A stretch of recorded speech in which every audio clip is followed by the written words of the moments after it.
Dimana pada video kali ini Bang Ora akan membahas film tentang si Mamang Botak alias Jason Statham yang lagi-lagi bertemakan balas dendam. Karena bagaimana jadinya jika mantan pasukan militer dari unit sniper memilih pensiun dan beralih profesi menjadi petarung MMA, yang di tengah-tengah hidup damai itulah muncul sekelompok mafia sadis yang mengusik serta membunuh keluarga tercintanya. Dan apakah dia akan berhasil membantai serta menyapu bersih kelompok mafia tersebut? Yuk kita gas ke alur ceritanya.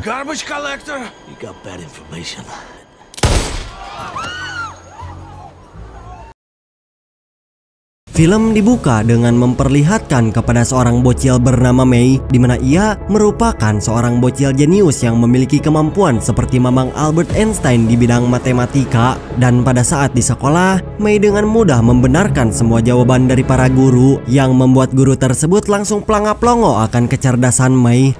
Namun pihak sekolah malah tidak sanggup untuk mengajarkannya dikarenakan May memiliki kecerdasan yang luar biasa, dan para guru sepakat untuk memindahkan May menuju sekolah yang lebih tinggi. Namun di saat pulang sekolah, tiba-tiba sekelompok mafia datang menculik May, yang mana kelompok itu adalah anak buah dari seorang pimpinan gangster bernama Mr. Han yang dikenal kejam oleh penduduk Cina. Dan Mr. Han yang memiliki bisnis di mana-mana akan memanfaatkan kemampuan May dalam menjalankan bisnis haramnya.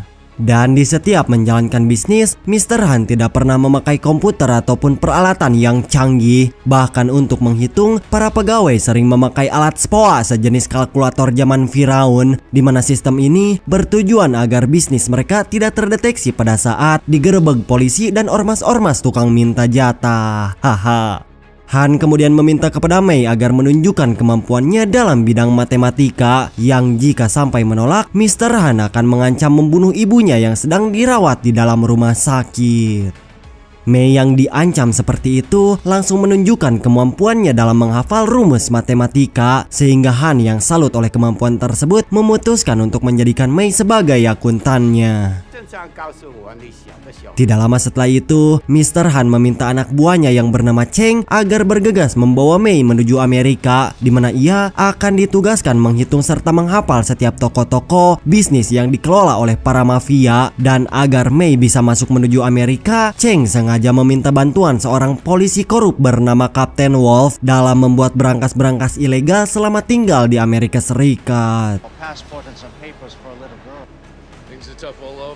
Sesampainya di sana, May yang masih bocil dan seharusnya bermain FF di dalam rumah mulai ditugaskan untuk menghitung keuntungan setiap toko-toko barang haram. Bahkan saking kejamnya mafia Cina, jika ada toko yang tidak mencapai target, maka mereka akan dibunuh dan digantikan dengan orang yang baru. Sementara waktu kita tinggalkan mereka dan berpindah kepada petarung MMA bernama Luke. Namun setelah pertandingan selesai, Luke yang tidak sengaja membuat lawannya koma kemudian datang menuju rumah sakit. Akan tetapi kehadiran Luke membuat pihak keluarga lawan semakin marah, hingga di sana dia pergi menuju sebuah kasino untuk menghajar salah satu sponsor yang sempat mengatur jalannya pertandingan. Dan kenapa Luke bisa ngamuk seperti itu? Jelas karena pada saat pertandingan berlangsung, Luke sengaja diatur agar si lawan bisa menang. Namun Luke tidak mau jika harus pulang dalam keadaan bonyok, sehingga si bapak sponsor menjelaskan bukan masalah bonyok atau enggaknya, tapi dalam pertandingan tadi orang-orang yang sedang melakukan judi malah kalah, termasuk pimpinan mafia Rusia bernama Emil. Dan tidak lama lagi para mafia akan membalaskan dendam atas perbuatan Luke. Sesampainya di rumah, seketika Luke langsung dibuat terkejut dikarenakan para mafia telah membunuh istrinya dengan sangat kejam, hingga Luke yang tidak bisa berbuat apa-apa mulai terdiam pada saat para mafia mengancam akan membunuh orang-orang yang berkaitan dengan keluarga Luke, termasuk siapapun yang akan menjadi sahabatnya.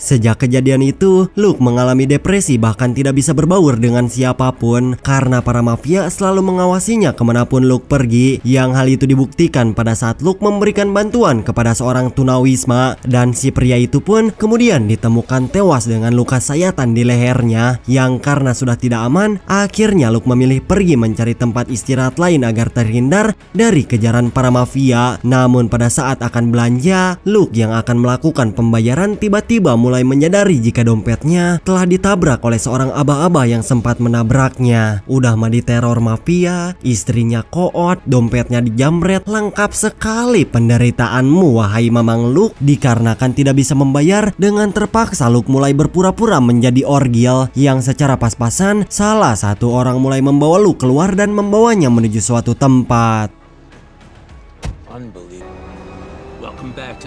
Di saat itulah Luke mulai dihajar oleh beberapa orang yang ternyata mereka adalah rombongan agen detektif. Hingga terungkaplah jika sebelum menjadi atlet MMA, Luke adalah mantan dari pasukan khusus yang sangat terlatih. Dan mereka kesal dikarenakan Luke memilih pensiun kemudian menghilang, tidak ada kabar sedikit pun.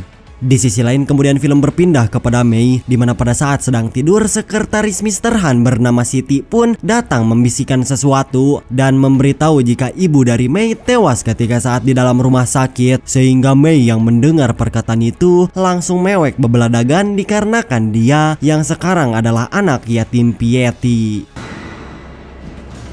Tepat di keesokan paginya, Mr. Han kemudian datang bertemu dengan Mei di Amerika, yang di saat bersamaan si Mr. langsung menyerahkan selembar kertas berisi kode angka rahasia, dan dia meminta kepada Mei agar menghafal setiap kode yang tertulis di kertas tersebut. Entah apa isi dari kode itu, tapi yang jelas setelah Mei menghafal kodenya, mereka akan menghancurkan kertas itu agar rahasianya tetap terjaga dari para mafia lain.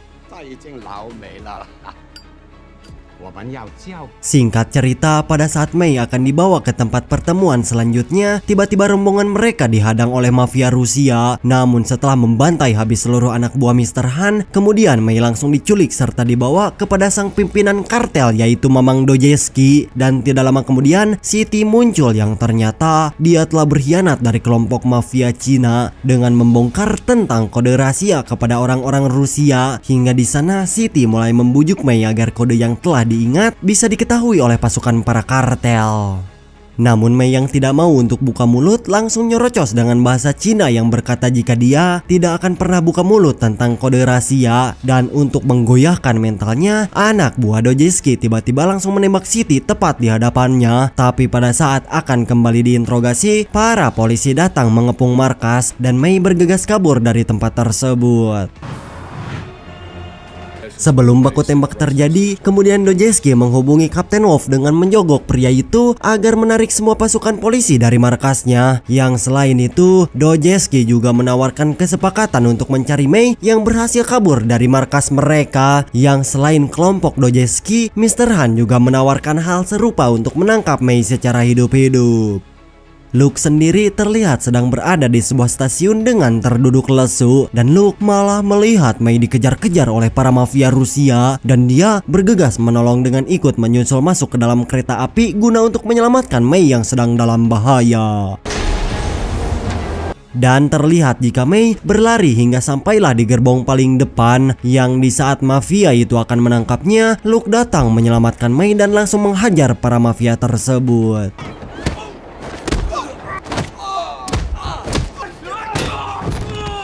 Dan tebak siapakah salah satu di antara mereka? Ada seorang detektif yang pada kala itu sempat memukuli Luke di sebuah gedung tua, hingga Luke yang ngamuk dan ingin balas dendam pun langsung membeledagan membunuh si mafia. Selesai dengan itu, kemudian Luke mulai mengambil barang-barang dan mencoba menanyakan tentang kondisi Mei. Akan tetapi Mei langsung kabur dari hadapannya. Pada saat melarikan diri, sayangnya dua orang polisi datang menangkap si bocil. Namun sebelum akan diserahkan kepada para mafia, Luke muncul dan menghajar kedua polisi itu. Dan setelah berhasil menghajar mereka, rombongan mafia muncul sehingga terjadilah aksi kejar-kejaran di antara mereka. Dengan kemampuan menyetir seperti Mamang Toretto, pada akhirnya Luke berhasil menyingkirkan mereka satu persatu.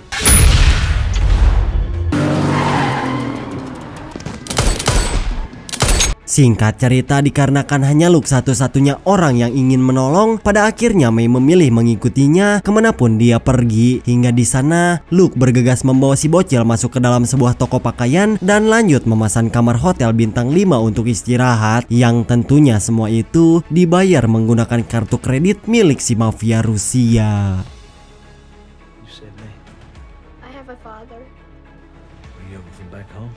Di saat mereka sedang istirahat, Mei yang di dalam tubuhnya masih terdapat alat pelacak, lantas Cheng bersama anak buahnya akan datang menyusul mereka berdua. Kembali kepada Luke yang mencoba bertanya tentang penyebab dia bisa menjadi incaran para mafia Rusia, dan di sepanjang obrolan Mei menjelaskan tentang kode rahasia dan diminta agar dihafalkan, sehingga di sana Luke menebak jika kode tersebut merupakan kombinasi dari sebuah berangkas penting yang menjadi incaran mafia-mafia besar. Dan di saat bersamaan Cheng tiba di hotel dengan berpura-pura menyamar sebagai seorang ayah yang mencari putrinya agar si pelayan memberitahu kamar di mana Mei menginap, yang karena mereka sama sekali tidak berbicara, Cheng mengeluarkan nada tinggi yang membuat security datang menyerang mereka.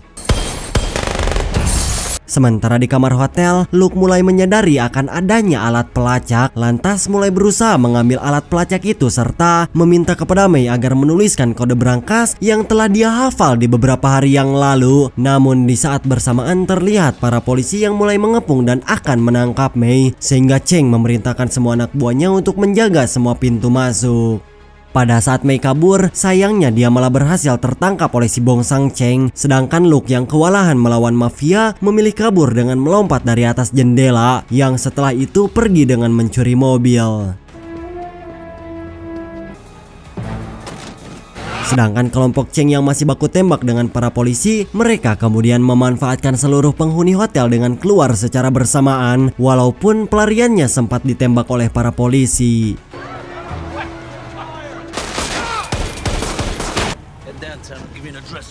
Sementara waktu kita lupakan mereka dan berpindah kepada Luke yang terlihat sedang menghubungi salah satu pria bernama Vasily, di mana Vasily merupakan anak dari pimpinan gangster Rusia nan sangar dan ganas, di mana Luke mulai berpura-pura mengaku telah berhasil mendapatkan kode yang sedang mereka cari, sehingga tanpa basa-basi Vasily langsung mengundangnya datang ke sebuah restoran. Di sisi lain, kemudian film berpindah kepada Kapten Wolf, di mana dia terlihat sedang melakukan pertemuan dengan seorang bapak wali kota bernama John, yang dari pertemuan itu mereka membahas tentang Luke pada saat menjadi anggota pasukan khusus. Dan pada saat kota diserang oleh teroris, Luke mulai bebeladagan membantai habis mereka tanpa meninggalkan jejak sama sekali. Namun setelah menjalankan misi, dia memilih pensiun sebagai agen dan berbaur menjadi masyarakat biasa.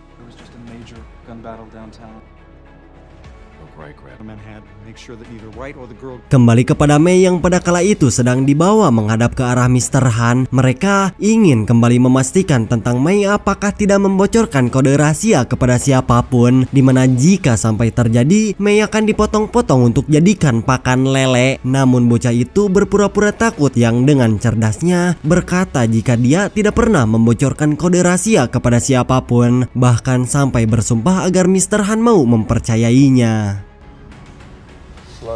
Di sisi lain, Luke sampai di sebuah restoran, di mana ia mulai mengamati keadaan serta menghitung para bodyguard yang sedang menjaga si mamang Vasily. Dan setelah selesai, inilah yang terjadi.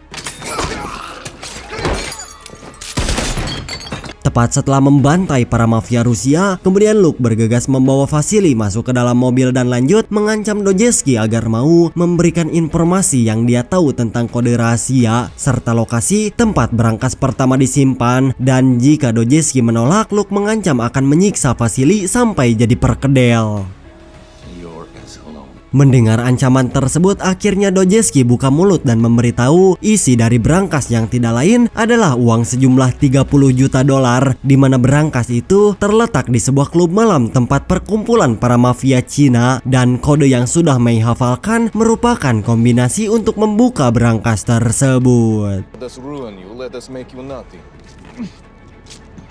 Singkat cerita, sesampainya di depan klub tempat penyimpanan berangkas, Kapten Worf bersama anak buahnya kemudian datang untuk bekerja sama dalam membobol berangkas, dan Luke menambahkan jika mereka berhasil merebut berangkas itu, masing-masing dari mereka akan mendapatkan bagian uang sebesar 5 juta dolar, sehingga si Mamang Worf setuju dengan tawaran yang dikatakan oleh Luke. Dan meskipun klub yang dikawal oleh penjaga super ketat, mereka yang merupakan agen terlatih mulai membantai pasukan mafia Cina yang di dalam aksi baku tembak tersebut mereka dikepung oleh pasukan musuh yang membuat salah seorang agen tewas saat adu tembak berlangsung. Bahkan di sana kita mulai diperlihatkan seberapa serakahnya si Bongsang Wolf yang diam-diam malah menembak rekannya sendiri dengan berpura-pura tewas ditembak oleh mafia lain yang padahal dia tidak ingin uang tersebut dibagi rata.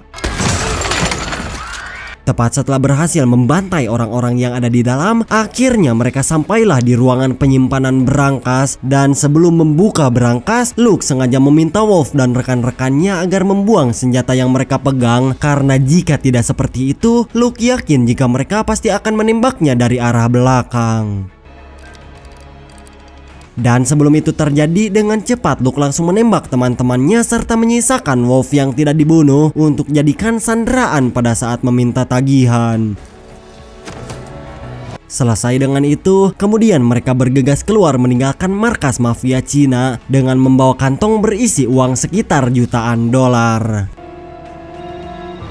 Singkat cerita, setelah menyimpan Worf di bagasi, Luke lalu bergegas menghubungi ajudan wali kota bernama Alec, di mana dia merupakan teman lamanya pada saat menjadi agen pasukan khusus, sekaligus rekan yang dahulu telah membantai para teroris dan mafia yang telah menimbulkan kekacauan di kota tersebut. Dan uang 30 juta dolar yang dicuri rencananya akan ditukar dengan informasi dari keberadaan berangkas kedua, yang mana isi dari berangkas itu merupakan sebuah kaset yang memiliki informasi rahasia terkait semua orang yang telah bermain licik di dalam bank, yang selain itu terdapat jejak kejahatan serta bisnis haram yang dilakukan oleh oknum polisi korup bersama para mafia.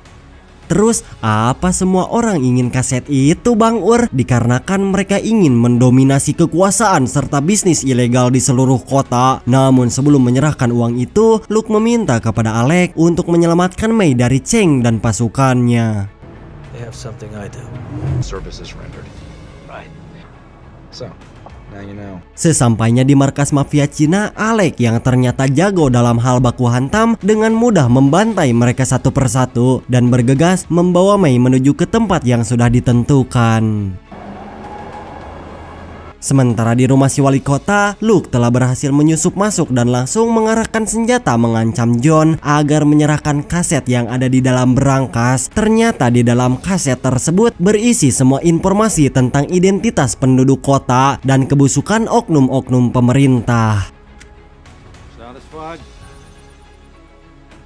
Selesai mencuri kaset, tibalah Luke di lokasi pertemuan, di mana terlihat jika Alex sudah menunggu kedatangan Luke untuk melakukan transaksi penukaran Mei dengan uang 30 juta dolar. Namun di balik transaksi itu, Alex diam-diam memiliki misi yang ditugaskan dari si wali kota untuk membunuh Luke, yang ketika pelatuk akan dilepaskan, Luke mengatakan kepada si Alex bahwa tangan kosong dong om, biar kelihatan laki, sehingga mereka akan melakukan perkelahian di tempat tersebut. Tetapi ya, Mei menembak Alec dari arah belakang yang menyebabkan pria itu langsung tewas. Tepat setelah menyelesaikan semua masalah, kemudian Luke mulai membebaskan Kapten Worf dengan memberikan uang imbalan 100 dolar untuk pulang naik Grab. Sedangkan Vasily juga dibebaskan, tapi Luke berjanji akan membunuh jika dia sampai berani macam-macam kepada mereka. Begitupun dengan Mr. Han yang diancam akan membocorkan semua rahasia tentang kelakuan bejatnya jika berani membuat masalah kembali.